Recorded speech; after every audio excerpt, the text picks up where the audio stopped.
Entonces, hoy vamos a ver los anticolinesterácicos, o sea, los colinérgicos de acción indirecta, irreversible, que son tóxicos, ¿sí? Son los compuestos organofosforados anticolinesterácicos. Su sigla es COFA. Hay dos tipos de compuestos organofosforados. Los podemos encontrar en dos formas diferentes. Los gases neurotóxicos, que son gases de guerra, que, bueno, en nuestro medio no los vamos a encontrar, que son estos, el tabún, sarín, somam, parece la delantera de Irak, más o menos. Y por el otro lado, plaguicidas, que si bien están prohibidos ya hace bastante, hay gente que los sigue utilizando. Después les voy a contar por qué, o les voy a contar, digamos, de dónde lo sacan. Bien, entonces, en nuestro medio, fundamentalmente en algunas zonas de Córdoba, en el norte de nuestro país, en donde son feudos todavía, pueden seguir utilizando estos plaguicidas, más allá de que estén prohibidos. El glifosato también está prohibido y sin embargo se sigue utilizando y se sigue comercializando. Bien, entonces en nuestro medio podemos llegar a encontrar un intoxicado con COFA utilizado como plaguicida. Vamos a ver la vía de ingreso. En este caso no es vía de administración, porque nadie, salvo que lo quiera matar, que quiera matar a otra persona, le va a administrar o se va a autoadministrar COFA, salvo que se quiera suicidar. Entonces es vía de ingreso y no vía de administración. Si les digo que se utilizan fundamentalmente como gases neurotóxicos, que son los gases de guerra, por más que estén prohibidos, y como insecticida, ¿cuál va a ser la vía de ingreso más frecuente? Por lejos, la inhalatoria. Después, puede ser por piel. ¿Quién se puede intoxicar con, digamos, por la piel? Bueno, por ejemplo, el banderillero que le marca el recorrido al avión que fumiga, ¿sí? Al aeroplano que fumiga. Y por vía oral, yo ya lo dije, pero lo vuelvo a repetir, cuando tenemos una intoxicación por vía oral en un paciente adulto, se considera que es una autointoxicación intencional hasta que se demuestre lo contrario, ¿sí? O sea, un intento de suicidio. En niños y en psiquiátricos, la vía oral sí es accidental. Como les dije anteriormente, no sé si se los dije, pero si por ejemplo a mí me duele la cabeza, yo me voy a tomar un medicamento para el dolor de cabeza. Puedo tomar otro, pero no me voy a tomar 15 medicamentos para el dolor de cabeza. Entonces, eso ya es psiquiátrico. Bien, cuadro clínico. El cuadro clínico lo vamos a dividir en un cuadro agudo y crónico. Voy a explicar dos cositas porque no se conoce mucho de la intoxicación crónica. Pero lo más importante es la intoxicación aguda. ¿De qué depende la gravedad de la intoxicación? El que tienen ahí en pantalla el dibujito de eso es un retrato de Aurelius Theophrastus Bombastus. Nosotros, en nuestro medio, lo conocemos como Paracelso, el padre de la toxicología. Paracelso tiene un par de postulados, entre ellos uno dice que la diferencia entre un medicamento y un tóxico es la dosis. O sea, que nosotros no podemos morir tomando agua, sí, comiendo sal también. O sea, con cualquier sustancia podemos matarnos. Todo depende de la dosis. La intoxicación aguda va a ser leve, moderada, severa y letal. Ahora, la intoxicación aguda la sintomatología de la intoxicación aguda la vamos a dividir en tres: en síndrome neurológico del sistema nervioso central, en síndrome nicotínico, que fundamentalmente es de la placa motora y de la médula suprarrenal, y el síndrome muscarínico o de los órganos. Empezamos con el síndrome neurológico. Lo más importante es que el paciente puede tener temblor. El temblor del sistema nervioso central es un temblor brusco, violento, que puede terminar en convulsiones. Es el temblor que tienen, por ejemplo, cuando tienen fiebre. ¿Vieron cuando tienen frío o cuando tienen frío? Bueno, eso es un temblor del sistema nervioso central, diferente al temblor de los músculos. Entonces, temblor, convulsiones y lo más importante es que puede llevar al coma y a la depresión respiratoria. Los pacientes intoxicados de manera letal se mueren por depresión respiratoria. Después, el resto de los síntomas es muy inespecífico. No, si se los acuerdan, mejor, si no, no hay ningún problema. El síndrome nicotínico, o sea, de la placa motora y de la médula suprarrenal. El paciente va a tener primero temblor a nivel muscular. Ese temblor puede generar fasciculaciones, fibrilación, o sea, fasciculación, cada fascículo actúa independientemente, se contrae independientemente, por eso hay temblor. Luego, fibrilación, o sea, cada fibra muscular actúa independientemente. Eso va a generar dolor, o sea, mialgias y calambre. Eso genera una parálisis espástica, o sea, contractura muscular, que luego, cuando entra en estado refractario el músculo, pasa a una parálisis flácida. Ahí, obviamente, el diafragma ya se relaja y el paciente no va a respirar. Algo que les quiero aclarar, fíjense esto: taquicardia e hipertensión. A ustedes, cuando le preguntan la sintomatología del intoxicado agudo por COFA, están esperando que les digan el síndrome colinérgico, o sea, todo lo que hace el sistema colinérgico. Es un repaso de lo que vimos la clase pasada, de la fisiología.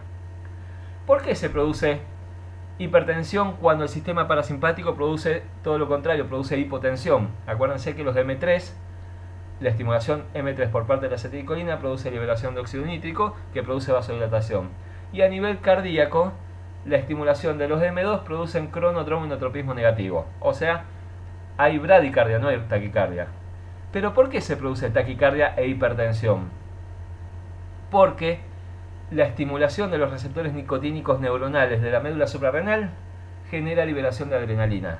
Y eso es lo que genera hipertensión y taquicardia. Si no se lo van a acordar, no lo digan. Pero al principio puede haber taquicardia e hipertensión, después ya no. Y a nivel muscarínico, o sea, de los órganos, es un repaso de lo que vimos la clase pasada. A nivel ocular, ¿qué va a suceder? Bueno, va a haber miosis, va a haber congestión, va a haber, se va a contraer el músculo ciliar de tal manera que se acomoda el cristalino para la visión lejano. Si la intoxicación es grave, se produce lo que se llama cicloplegia. Cicloplegia es el bloqueo en la acomodación, ¿sí? Eso a nivel ocular. Fíjense una cosa, les quiero mostrar algo. Acá, coma de depresión respiratoria está en verde, está en otro color. Y acá, miosis está en otro color. Acuérdense del coma, depresión respiratoria y miosis. Y ya les digo por qué. A nivel respiratorio, ¿qué va a suceder? Broncoconstricción, ¿sí? Todos obviamente disnea, si el paciente tiene broncoconstricción va a tener disnea. A nivel glandular, y acá incluye todas las glándulas del organismo, hay aumento de las secreciones de todas las glándulas. A nivel bronquial, hay aumento de las secreciones. A nivel lagrimal, por eso el paciente puede llorar, o sea, puede estar llorando. Aumento de las secreciones salivales del paciente, puede estar babeando, puede dificultar el habla y puede atragantarse con la saliva. A nivel digestivo, obviamente aumentan todas las secreciones exócrinas, aumenta las secreciones de ácido clorhídrico, lo cual no es tan importante, las secreciones pancreáticas, biliares, etc. Eso es a nivel glandular. Bueno, el paciente puede estar transpirando, como les dije anteriormente. A nivel digestivo, bueno, el sistema parasimpático promueve la digestión, o sea que va a aumentar la motilidad gastrointestinal. Esto puede llegar a generar cólicos y diarrea. Pero si la intoxicación es muy severa, el paciente puede tener incontinencia fecal, o sea, se puede defecar. A nivel cardíaco, como les dije anteriormente, bradicardia e hipotensión. Eso es después. Al principio debe haber taquicardia e hipertensión. A nivel urinario, el sistema parasimpático promueve la micción. Entonces, puede haber aumento de la frecuencia miccional, puede haber cólicos y puede haber micciones involuntarias. Cólicos porque aumenta la motilidad de los uréteres. Entonces, eso es la sintomatología del paciente intoxicado por COFA. Ahora bien, les voy a dar un ejemplo de un paciente intoxicado leve, moderado y severo. Obviamente el letal no tengo que decir nada porque está muerto el paciente. Imagínense que ustedes van en auto con la ventanilla baja y pasan por una zona que dice zona urbana, entonces tienen que reducir la velocidad. Y están cercanamente, están fumigando. Entonces ustedes van en el auto, le entra un poco del tóxico por la ventanilla. ¿Sí? ¿Qué es lo que van a tener? Bueno, ¿qué van a tener? A lo mejor pueden tener sudoración, a lo mejor pueden estar salivando un poco más, pero no les llama la atención. A lo mejor lagrimean, a lo mejor tienen rinorrea, a lo mejor tienen un poco de dificultad respiratoria. Cuando miran la ruta la ven muy bien, pero cuando miran a lo mejor el tablero, a lo mejor tienen visión borrosa o les cuesta enfocar.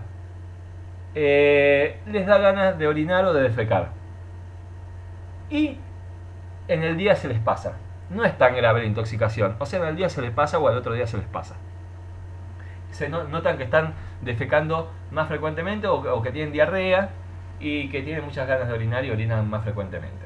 Eso sería una intoxicación leve. Una intoxicación moderada. Bueno, la dificultad respiratoria ya es más grave. El aumento de las secreciones, el aumento de las secreciones tanto salivales como nasales, como digamos lagrimales, es mayor, la sudoración es mucho mayor. Ustedes a lo mejor pueden tener, no llegan, digamos, a orinar, ¿no? O sea, no llegan, o sea, se orinan encima, se defecan encima, porque es una intoxicación más severa. Entonces la dificultad respiratoria a lo mejor es severa y sienten que les falta el aire y tienen disnea. A lo mejor sí tienen cicloplegia, entonces ven de lejos pero de cerca no ven un carajo. Bueno, esa sería una intoxicación moderada. Y después tenemos la intoxicación severa, en donde el paciente tiene coma, está inconsciente, tiene convulsiones, se le cae la baba, o sea, tiene aumento de las secreciones salivales excesivamente, se le caen los mocos, o sea, tiene aumento de las secreciones nasales, está llorando, o sea, se le caen las lágrimas, está sudado completamente, está defecado y está orinado. ¿Sí? Porque el paciente está inconsciente. Bien, esa es la sintomatología de una intoxicación grave. Ya hay coma y convulsiones. Bien, ¿cómo hacemos el diagnóstico? El diagnóstico de la intoxicación leve y moderada se puede hacer por laboratorio. Ustedes no tienen dudas, pero esto en realidad se llama toxíndrome. Toxíndrome, sí. Toxíndrome. ¿Qué es un toxíndrome? Es un síndrome que orienta al diagnóstico. O sea, ustedes tienen una exacerbación del parasimpático. Entonces, ¿con qué está intoxicado el paciente? Con un colinérgico, ya sea de acción directa o indirecta, pero están intoxicados con un colinérgico. ¿Sí? ¿Por qué? Porque todo tiene exacerbación de todo el sistema parasimpático. Por eso nos orientamos a una intoxicación con un colinérgico. ¿Sí? Bien. Entonces, en el caso de la intoxicación leve y moderada, bueno, le podemos pedir las colinesterasas, que van a estar disminuidas. En realidad no están disminuidas, se los voy a explicar muy rápidamente. Necesitamos los dos sitios, digamos, activos, tanto el aniónico como el estárico, para que aglutine. Al estar ocupado por COFA, no puede aglutinar. Esa es una de las formas. Entonces, es como que el conteo es menor. En realidad no es que hay menos colinesterasa, sino que están ocupadas por el COFA. Por eso no reaccionan. Entonces sí, en las intoxicaciones leves, moderadas, cuando tengo dudas puedo pedir las colinesterasa. En la intoxicación severa o grave, el diagnóstico se hace de manera clínica. O sea, el paciente está en coma. No vino el paciente solo al consultorio, lo trajeron. Empezando por ahí, lo trajeron. ¿Y qué estaba haciendo? Y lo encontramos, estábamos fumigando y lo encontramos tirado. Bueno, es como que, y sí, está defecado, está orinado, está con coma, depresión respiratoria, tiene miosis, a lo mejor tiene contractura muscular o parálisis flácida. Bueno, ya está, no hay mucho más para decir. Estaba fumigando el paciente. ¿Sí? Entonces, en general, el diagnóstico en las intoxicaciones graves es clínico. ¿Con qué se hace el diagnóstico diferencial? Y acá es por eso que puse en verde miosis, depresión respiratoria y coma. ¿Qué otra intoxicación tiene miosis, depresión respiratoria y coma? La intoxicación por opioides. Entonces ustedes sepan que la intoxicación por opioide tiene esa tirada que es características. ¿Sí? ¿Cuál es la diferencia? Y bueno, la diferencia es que seguramente el paciente intoxicado con opioides es un adicto a los opioides, como por ejemplo podríamos mencionar a Ricardo Ford o a Leo Mattioli, que murió por una intoxicación con opioides, o sea, lo usaban como analgésico, pero terminan siendo dependientes. Y bueno, ¿y cuál es la diferencia con la de COFA? Bueno, o sea, en la intoxicación con opioides, el paciente viene limpio. Solamente viene con coma, depresión respiratoria y miosis. ¿Sí? También lo traen, obviamente. ¿Y cómo llega el paciente intoxicado por COFA? Orinado, defecado, sudado, babeado, lagrimeado. O sea, se dan cuenta, por eso le dicen coma sucio a la intoxicación por COFA y coma limpio a la intoxicación por opioides. Los docentes de la cátedra preguntan, ¿con qué se hace el diagnóstico diferencial? Yo no haría con nada diagnóstico diferencial. ¿Por qué? Y porque no tiene nada que ver un síndrome con el otro. Solo porque tiene tres cosas comunes, no voy a hacer diagnóstico diferencial. De todas maneras, lo preguntan, así que sepan que el diagnóstico diferencial es con la intoxicación por opioide por estas tres características. Bien, ¿alguna duda hasta acá? Seguimos. Ya vimos las vías de ingreso, vimos la sintomatología de la intoxicación aguda y ya hicimos el diagnóstico. Ahora vamos a tratar al paciente intoxicado. El tratamiento del paciente intoxicado es un tratamiento agudo, es un tratamiento general. No se trata al tóxico, se trata al paciente. ¿Sí? Para todos es igual, con algunas diferencias. A ver, para todos es el mismo método. A veces se aplica o a veces no se aplica, pero siempre se hace lo mismo. Antes de tratar al paciente, y esto lo tienen que razonar en la UP del accidente de tránsito, ¿sí? Antes de llegar al paciente, tienen que asegurar la zona y asegurarse ustedes mismos. Imagínense que ustedes no son los intoxicados y ustedes van en el auto y ven que están fumigando y ven al banderillero que le cae una lluvia de COFA, no sé, ustedes no saben de qué es, pero le cae una lluvia y el banderillero se desploma. ¿Qué van a hacer? ¿Van a ir corriendo? No, de ninguna manera. Lo primero que tienen que hacer es alejarse y activar el sistema de salud.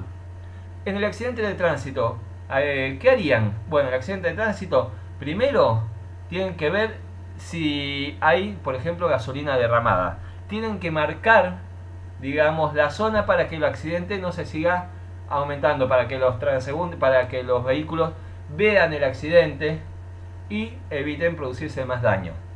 ¿Sí? Entonces, primero me aseguro a mí mismo y después la zona. Esto no sé si se acuerdan ustedes cuando fue bueno, el siniestro, no fue accidente, fue un siniestro, de Calle Salta 2041. ¿Qué es lo primero que hicieron los bomberos? Agarraron y aislaron, o sea, no permitieron el paso a esa cuadra. ¿Por qué? Porque había una llamarada, había gas y había posibilidades de derrumbe, que después se derrumbó.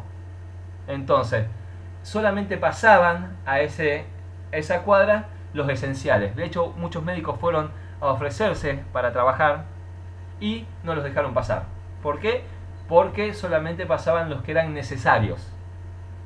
Porque podía generar mayor daño. Siempre doy el ejemplo. Si ustedes ven a una persona que se quiere tirar desde un primer piso, no la atajen. O sea, llamen a los bomberos, llamen a la policía. Generalmente cuando llaman a la policía se encarga de llamar a los bomberos y al sistema de salud. Pero no se les ocurra tratar de atajarla si se tira. Córranse. Porque si chocan las cabezas se mueren los dos. Entonces hay que asegurarse primero uno y después al resto. Bien. Una vez que que aseguramos la zona, y para que se den una idea, ustedes vieron cómo se disfrazan los médicos que atienden pacientes con COVID. Bien, para que se den una idea, esto es peor. Esto es casi como una radiación. Es casi como ir a Chernobyl en el momento de la explosión. ¿Por qué? Porque el paciente intoxicado con COFA está intoxicando al resto, no contagiando, está intoxicando al resto. Porque elimina COFA por saliva, por lágrima, por orina, por materia fecal, por sudor. Entonces hay que tener mucho cuidado en tratar a un paciente con COFA y hay que estar vestido adecuadamente. Por eso, les digo, si ustedes ven a alguien que supone que es una intoxicación porque se desplomó, sea con lo que sea, bien, no se acerquen. Tienen que tener las herramientas para poder acercarse, si no, no se acercan. ¿Sí? Bien, entonces, imaginémonos que, bueno, ya tenemos las condiciones y podemos acceder al paciente. Primero, signos vitales. Si el paciente no tiene signos vitales, al pedo lo vamos a tratar, lo vamos a atender. Luego, disminuir la absorción, herramientas para disminuir la absorción. Tercero, herramientas para aumentar la excreción y si hubiese antídoto se utiliza. Esto es el tratamiento del paciente intoxicado agudo, es igual para todos. Vamos con los signos vitales. Presión arterial. En este caso, al principio puede estar aumentada, pero después puede estar disminuida. ¿Sí? Si está disminuida, hay que elevarla. Si el paciente no tiene presión arterial, hay que hacer algo. Si la frecuencia respiratoria la frecuencia cardíaca está elevada, hay que bajarla. Si está disminuida, hay que elevarla.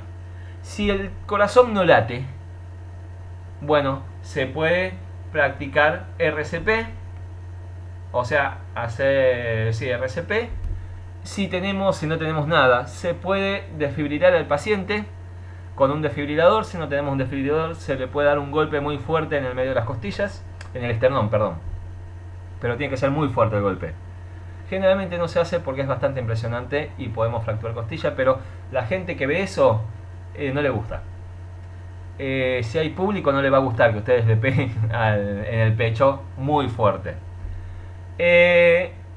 Y bueno, entonces tenemos que hacer, bueno, se pueden dar inmunotrópicos para que aumente la fuerza de contracción. Esas son las maneras para hacer que el corazón funcione por lo menos hasta que llegue a un centro de salud. Frecuencia respiratoria. ¿El paciente respira? Sí, no hacemos nada. ¿El paciente no respira? Ya no se está indicada la respiración boca a boca. De todas maneras, en un paciente intoxicado con COFA no lo van a hacer, de ninguna manera.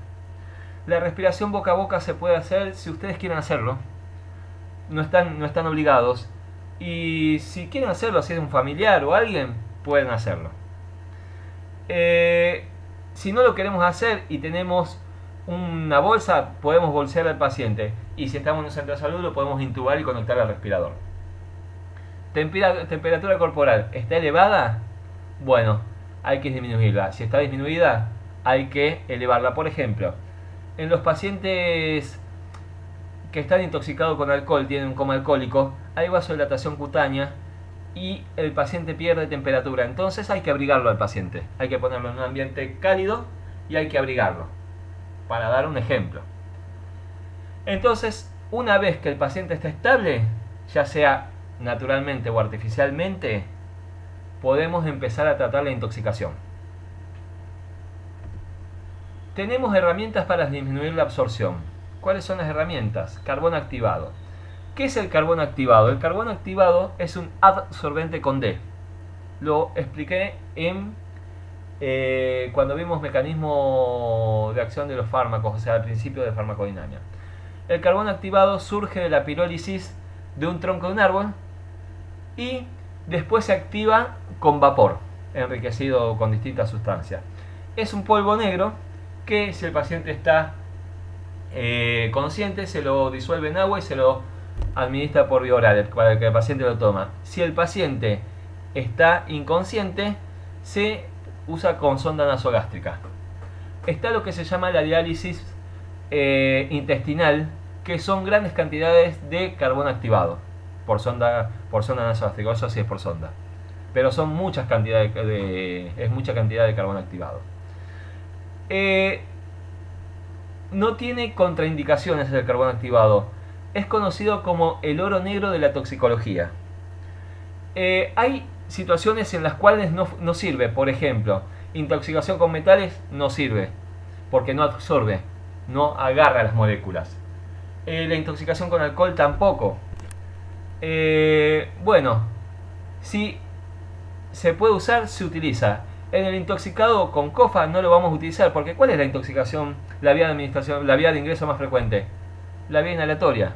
Ahora, si el paciente tomó COFA, bueno, podemos utilizar carbón activado, pero lo más frecuente es que no lo utilicemos. Efectos adversos. ¿Qué efectos adversos tienen? Alguna vez no sé si alguien tomó una pastilla de carbón. ¿Cuándo tomaron la pastilla de carbón? Cuando tienen diarrea. Entonces, ¿cuál es el efecto adverso? Constipación. El único efecto adverso que tiene el carbón activado. Bien. Voy a responder una pregunta sin que me la hagan. ¿Es lo mismo la pastilla de carbón que el carbón activado? No. La pastilla de carbón es carbón pero no está activado. Ahora, el carbón activado se encuentra en el jabón asepsia, eso dice la propaganda por lo menos, y también se encuentra en los filtros de agua. Esos filtros domiciliarios de agua, ahí hay carbón activado. Lo que hace la absorción es lo siguiente: es una esponja que atrae moléculas, forma una macromolécula que no atraviesa membranas. Por eso es adsorción con D, adsorción. En el caso que no tengan carbón activado y están en la isla, por ejemplo, podrían utilizar tierra del piso, obviamente. No agarren la superficial, traten de escarbar un poco y agarrar tierra. Obviamente, sí, el paciente le va a agarrar una diarrea de la madre, pero también absorbe la tierra. Se llama tierra de Qualin, la que se utiliza. Es la tierra normal, nada más que está tratada. Bien. Segunda estrategia para disminuir la absorción: lavado gástrico. Al lavado gástrico hay que sedar al paciente, se lo pone del cúbito lateral izquierdo, se le pone una sonda nasogástrica ancha, con el diámetro más ancho posible. ¿Por qué? Porque probablemente tenemos que recuperar, digamos, partes de pastillas, por ejemplo. Hay que proteger la vía aérea con un manguito que se infla. Una vez que tenemos tenemos todo preparado, se instila solución fisiológica, en realidad agua a temperatura corporal, no a temperatura ambiente, a temperatura corporal. Y se ponen, en general se utilizan 200 mililitros, se sacan los 200 mililitros, se ponen 200 mililitros, se sacan 200 mililitros, se ponen y así sucesivamente. ¿Cuándo se suspende? Se suspende cuando logramos sacar 2 litros de agua limpia, sin nada que se pueda observar a la vista. El carbón activado se hace siempre dentro de la primera hora de la intoxicación por vía oral. O sea que solamente sirve para intoxicaciones por vía oral. ¿Tiene contraindicaciones? Sí, cuando no podemos proteger la vía aérea. Por ejemplo, cuando el paciente tiene una operación del estómago, por ejemplo, previa. Cuando la intoxicación es por un ácido o por un alcaliz. Ahora les explico por qué. Bueno, se lo explico ahora. Cuando ustedes ponen 200 mililitros por la zona nasogástrica y después lo sacan, están haciendo efecto de vacío. Y ese efecto de vacío hace que el líquido no solamente salga por la zona nasogástrica, sino que también salga por la boca. Por eso hay que proteger la vía aérea, porque el paciente puede broncoaspirarse con ese líquido que sale por la boca. Imagínense si es ácido muriático o si es soda cáustica. El líquido sube y baja por el esófago y por el estómago. Entonces está más tiempo en contacto con la mucosa. Entonces lesionan más la mucosa, por eso está contraindicado. ¿Qué efectos adversos tiene el lavado gástrico? Bueno, ruptura, puede ser ruptura estomacal, ruptura esofágica y paro cardíaco. Como se acuerdan que les dije anteriormente, bueno, es lo mismo que le pasó a Pérez Volpin. Produce una descarga parasimpática y eso puede generar un paro cardíaco. El lavado gástrico no es inocuo para nada. O sea, en toxicología siempre es un balance entre riesgo-beneficio. Cuando el beneficio supera el riesgo se utiliza, si no, no. El carbón activado no tiene ningún riesgo, por eso se utiliza siempre que la intoxicación sea por vía oral, o casi siempre. El lavado gástrico es, digamos, es a criterio del toxicólogo. Después les voy a contar una anécdota. Bien, ¿qué otra estrategia? Emesis forzada. La emesis forzada se hace con el jarabe de Ipeca. El jarabe de Ipeca se administra y produce el vómito. Eso es la emesis forzada.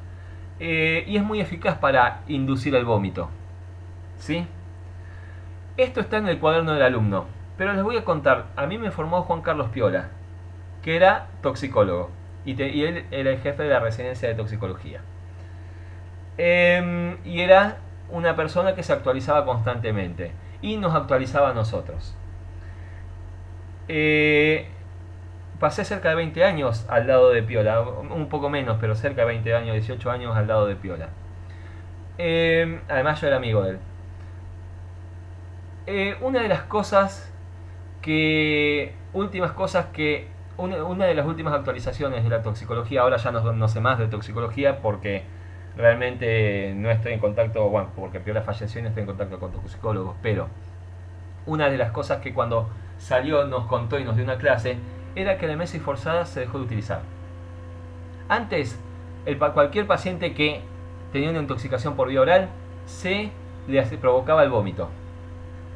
Hasta que a un fulano, hasta que a un ñato, se le ocurrió ver si se recuperaba tóxico en el vómito. Y adivinen qué.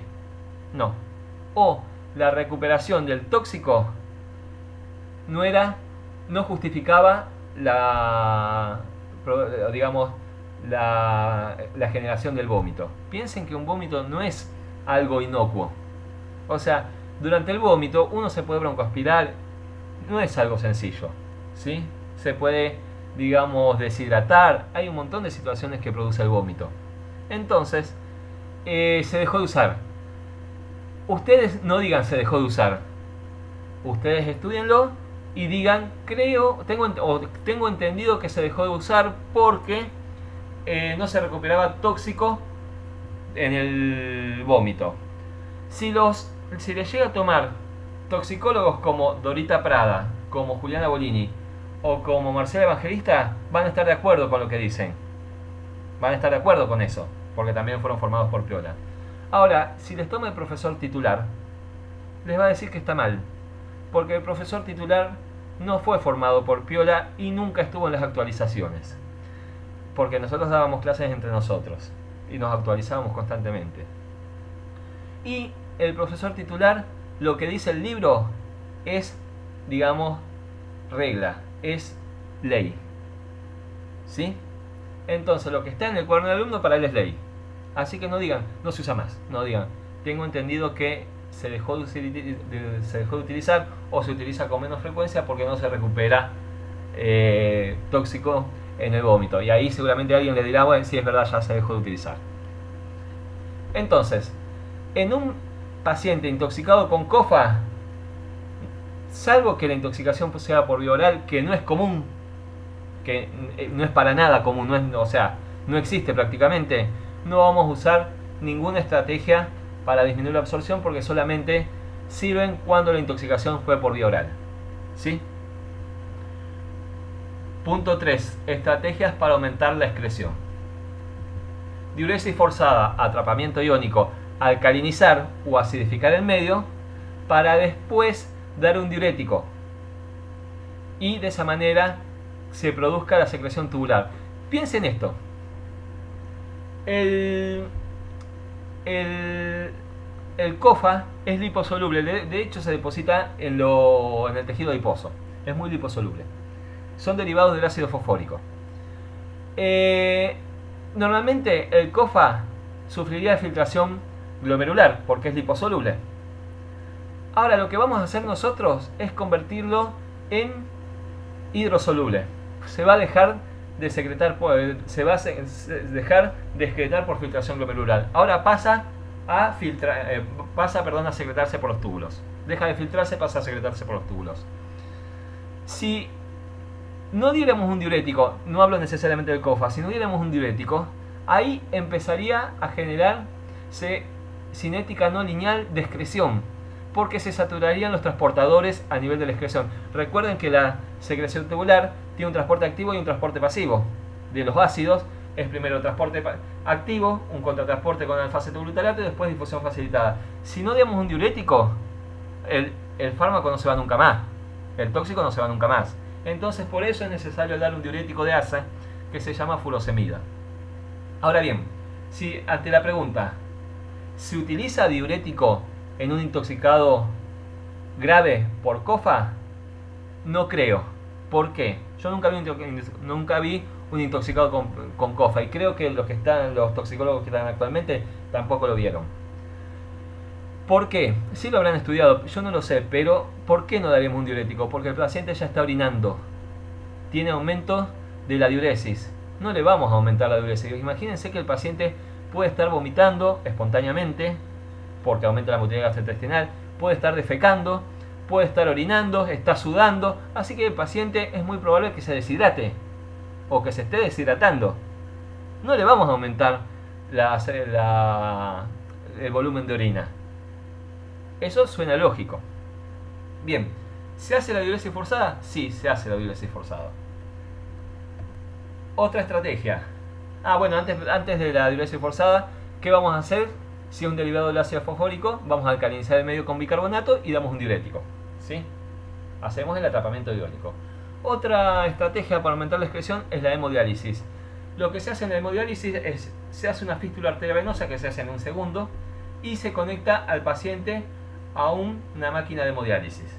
La sangre del paciente empieza a pasar por distintos filtros con distintas concentraciones del soluto del otro lado, en donde se empiezan a equiparar de los dos lados y es como que se limpia la sangre.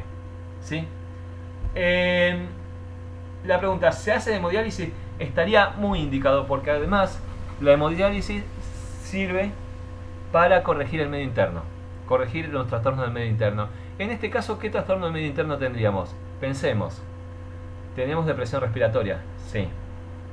Bien, ya tenemos una acidosis respiratoria. Y después tenemos un derivado del ácido fosfórico. Así que puede empezar con una acidosis respiratoria, pero después va a terminar en una acidosis mixta. Entonces, serviría la hemodiálisis. Pero hay algo que no sé también, que ya no está piola para preguntarle. Que es el que sabía de esto. ¿Se hace hemodiálisis en un intoxicado con COFA? No lo creo. ¿Por qué? Porque el COFA es un tóxico que tiene alta persistencia. Eso quiere decir que es muy difícil limpiarlo y contaminaría toda la máquina de hemodiálisis, lo cual no es barata. Entonces, si le hacemos hemodiálisis, le estamos poniendo COFA a la máquina de hemodiálisis y quedaría inutilizada para siempre prácticamente. Entonces, ¿se hace? No creo que se haga la hemodiálisis. Y por último, purgantes. Los purgantes también están en desuso. Los purgantes generan catarsis, o sea, generan defecación, estimulan la defecación. Los purgantes, ya lo van a leer en el apunte, Se utilizan fundamentalmente para cuando el paciente tiene un efecto adverso del carbón activado, o sea, cuando el paciente tiene constipación, una constipación que dura varios días, bueno, se pueden utilizar purgantes. Es la única indicación que tienen actualmente, tampoco digan que solamente se usa para eso. De todas maneras, les aclaro, ¿usaríamos purgantes para estimular la defecación? No. ¿Por qué? Porque el paciente ya está defecando espontáneamente. Entonces, no utilizamos purgantes. ¿Alguna pregunta hasta acá? Profe, Sí. entonces por eso dijiste que el tratamiento es únicamente del paciente y no del Exactamente. COFA en sí, porque ya por sí mismo lo está eliminando. Exactamente. Por eso yo hablo del tratamiento del paciente intoxicado agudo, después comento lo del COFA. Profe, Sí, Genial. entonces nosotros en el momento que estamos con el paciente nos tenemos que asegurar de que se mantengan los signos vitales. exactamente. Eso es lo principal. Y después, si podés usar herramientas para disminuir la absorción, bueno, se usan. O sea, si la intoxicación fue por vía oral. Y después vemos qué herramientas para aumentar la excreción se aplican o no se aplican. ¿Sí? Igual que las para disminuir la absorción. Son todas posibilidades terapéuticas. Depende del criterio de cada uno. ¿Sí? Y esto es en todas las intoxicaciones. Sí. La clase que viene vamos a ver 2 intoxicaciones más. Vamos a ver la intoxicación con nicotina y la intoxicación con atropina. Y también voy a volver a mencionar lo mismo. Y voy a decir, voy a volver a nombrar estos puntos y voy a decir si se hacen o si no se hacen, o si conviene hacerlo o no se conviene hacerlo. De todas maneras, esto es criterio del toxicólogo. Les voy a contar una pequeña anécdota. Yo estaba en un centro de salud una vez y llegó un paciente intoxicado con benzodiazepinas. Las benzodiazepinas son fármacos muy seguros, o sea que tiene una, ¿se acuerdan la pendiente? Tiene una pendiente muy poco empinada. Digamos que entre dosis y dosis no aumenta mucho el efecto, para recordarle un poco la curva dosis-respuesta. De hecho, el paciente puede tomar benzodiazepina y lo primero que va a pasar es que se duerme. Entonces no se puede seguir intoxicando. Y cuando el paciente está dormido, puede tener una leve depresión respiratoria. ¿Qué se hace normalmente? Se miden los gases en sangre con un espirómetro y se ve si se digamos, se pone una mascarilla, si hay que hacer asistencia mecánica respiratoria, o una bigotera, o intubar al paciente. En general, se puede usar carbón activado porque es inocuo, al paciente no le va a hacer daño, pero el lavado gástrico es a criterio. Si me preguntarían a mí, yo no utilizaría el lavado gástrico de un paciente intoxicado con benzodiazepinas. Yo vi utilizar lavado gástrico en un paciente intoxicado con benzodiazepina. ¿Cómo sabemos que está intoxicado? ¿Cómo sabíamos que estaba intoxicado con benzodiazepinas? Porque los tomó delante de la madre. Estaba discutiendo con la madre y se empezó a tomar las pastillas. Empezó a tomar hasta que cayó al piso. Entonces sabíamos que solamente era con benzodiazepinas. Pero bueno, es criterio fundamentalmente. Esto lleva años saber si se aplica o no se aplica. Ustedes solamente tienen que tener idea. Yo no lo tengo al criterio, les aviso, no soy toxicólogo. ¿Hay antídoto? ¿Hay antídoto para el COFA? Es lo último que se piensa. Hay 2 sustancias. Uno es atropina y otro es pralidoxima. ¿Cuál es el antídoto? La pralidoxima, que es un reactivador de la colinesterasa. Ahora les explico cómo reactiva la colinesterasa la pralidoxima. Sin embargo, si bien es algo específico la pralidoxima de la intoxicación con COFA, si no dan atropina, el paciente se muere. Así que no sé cuál de los dos es el antídoto. El antídoto sería que revierte la situación. O sea, que revierte la unión de del COFA con la acetilcolinesterasa. O sea, es la pralidoxima. Pero es más importante dar atropina. Si no tienen pralidoxima, no importa. De hecho, yo tengo acá una caja de pralidoxima del año del moño. Y a mis alumnos, cuando daba personalmente, les hacía leer el prospecto de la pralidoxima, que se llama Contratión, el nombre comercial. Y dice, Si la intoxicación fue grave, me lo acuerdo de memoria, si la intoxicación fue grave, administrar 1 miligramo de atropina por vía, etc. Y después te decía recién dar la pralidoxima. En el prospecto de la pralidoxima y te decía que primero administres atropina. ¿Cuál es la situación que tenemos? La situación es la siguiente. Tenemos la acetilcolinesterasa unido a un compuesto que irreversiblemente que impide que se degrade la acetilcolina. Entonces hay que evitar que la acetilcolina estimule a los receptores muscarínicos. Entonces utilizamos un antagonista de los receptores muscarínicos para disminuir toda la sintomatología. ¿Sí? Mientras tanto, damos pralidoxima para que reactive la colinesterasa. Tarda tiempo en reactivarse la colinesterasa. ¿Por qué vía se administran?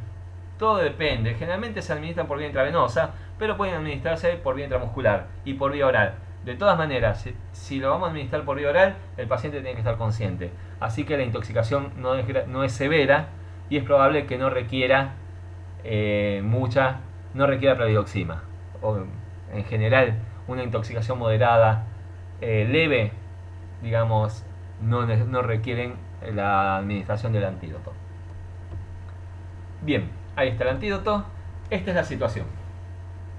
Lo que hace el antídoto es unirse al sitio aniónico que está libre, porque el sitio estérico está ocupado por el COFA. Luego de unirse, se une más fuertemente al COFA. Y después se van como un complejo. Algunas características. La pralidoxima tarda en hacer efecto, en reactivar la colinesterasa. Segundo cuestión, la pralidoxima es hidrosoluble, no atraviesa las membranas, tiene un nitrógeno cuaternario. Entonces no sirve para la colinesterasa central, para la neurocolinesterasa. Por eso es también importante la atropina, porque a nivel del sistema nervioso seguimos con las convulsiones, depresión respiratoria. Algo que no dije, si el paciente está convulsionando hay que sacársela con un anticonvulsivante. Bien, y después de 24 horas el COFA se fosforila y no sirve para nada dar pralidoxima, porque no va a funcionar. Tenemos que esperar que el COFA se metabolice y que se sintetice nueva enzima. ¿Sí? Entonces, lo más importante y lo que no se tiene que olvidar es la atropina.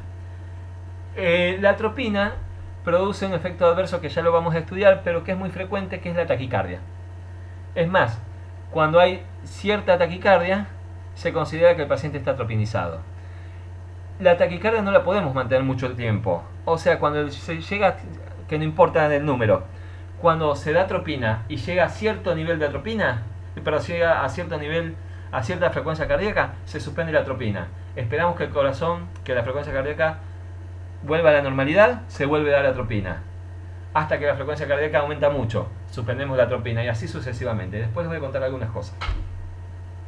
La atropina se administra, digamos, de manera seriada.